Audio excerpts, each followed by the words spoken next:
જય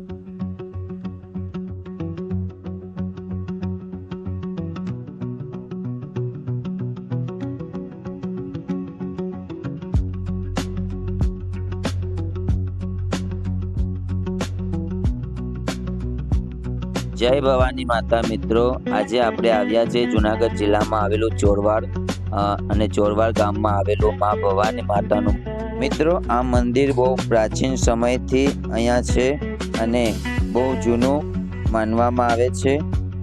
મિત્રો અહીંયાની વાત જ કંઈક અલગ છે। શાંતિનો અનુભવ લેવો હોય તો તમારે અહીંયા જરૂરથી વિઝિટ કરવી જોઈએ। મિત્રો તો આ છે મા ભવાની માતાનું મંદિર, જે તમે મારી પાછળ તમે એક્ઝેક્ટ જોઈ રહ્યા છે અને બહુ પ્રાચીન સમયથી છે મા ભવાની મા જગદંબા માનું મંદિર। તો હમણાં આપણે દર્શન કરશું। પહેલા તમે લોકેશન જોઈ લ્યો અને મંદિરનું કામ અત્યારે ચાલુ છે। બહુ જોરદાર અને બહુ મોટું મંદિર બનવા જઈ રહ્યું છે ભવાની માતાનું, તો તમે જરૂરથી વિઝિટ કરજો। અહીંયા શાંતિનો એકદમ અનુભવ થશે અને દર્શન કરી અને તમને એકદમ આમ મનમાં થશે કે નહીં, મા ભવાની મા જગદંબા મા નવદુર્ગા સાક્ષાત અહીંયા છે અને સાક્ષાત અમને આશીર્વાદ આપ્યા છે। ચલો મિત્રો, તો આપણે દર્શન કરી લઈએ મા ભવાની માતાના અને મા જગદંબા મા ભવાની માતાના।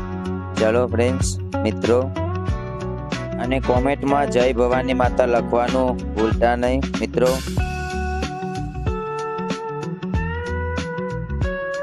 અમારે ખારવા સમાજમાં મા ભવાની માના નિવેદ અને એમના દર્શન કરી અને પછી સમુદ્રમાં ધંધાની શરૂઆત કરે છે।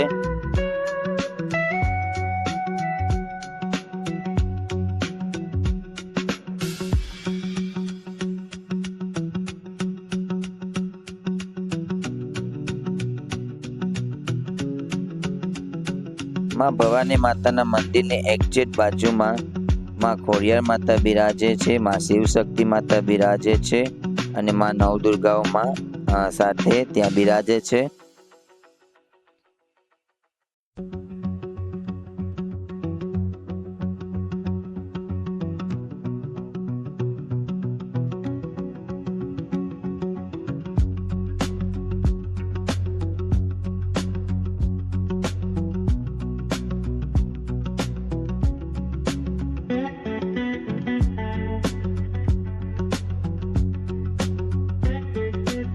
મિત્રો તો આ મંદિર છે હનુમાન દાદાનું અને અહીંયા હનુમાન દાદા બિરાજે છે।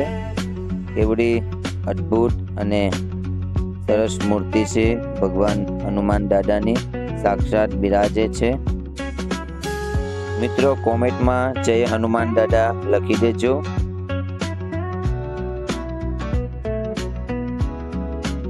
મિત્રો અહીંયા ભૈરવ દાદા બિરાજે છે અને ભૈરવ દાદાના પણ દર્શન કરી લ્યો અને કોમેન્ટમાં જય ભૈરવ દાદા લખવાનું ભૂલતા નહીં।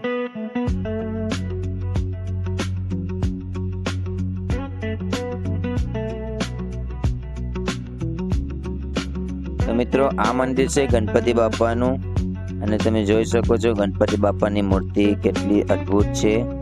અને જય ગણપતિ બાપા, જય ગજાનન કોમેન્ટમાં જય ગણપતિ બાપા લખવાનું ભૂલતા નહીં મિત્રો। આપણે આજે મા ભવાની માતાના દર્શન કર્યા અને ત્યાં મંદિરનું લોકેશન જોયું અને તમને આ વિડીયો ગમ્યો હોય તો વિડીયોને શેર કરજો, લાઈક કરજો અને કોમેન્ટ કરજો। મળીએ આપણે એક નવા વિડીયોની સાથે। જય મા ભવાની માતા, હર હર મહાદેવ, જય બજરંગબલી।